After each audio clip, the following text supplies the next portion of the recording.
பிஸ்மில்லாஹிர்ரஹ்மானிர்ரஹீம். Online பேசிக் குர்ஆன் வழிகாட்டல் பாடத்தொடரிலே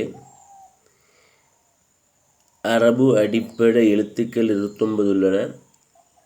அந்த அடிப்படையிலே மற்றுமுண்டான 2 அடிப்படை எழுத்துக்களை தான் நாங்கள் இன்றைக்கு இந்த வீடியோவில் பிள்ளைகளுக்கு காட்ட இருக்கிறோம். பாருங்கள், பிள்ளைகளை எப்பொழுதும் வலதிலிருந்து இடப்பக்கமாக அரபு எழுத்துக்களை வெளிப்படுத்துங்க. அதனையே இந்த அம்புக்குறி சுட்டி காட்டப்படுகிறது. பாருங்க, ஐன்,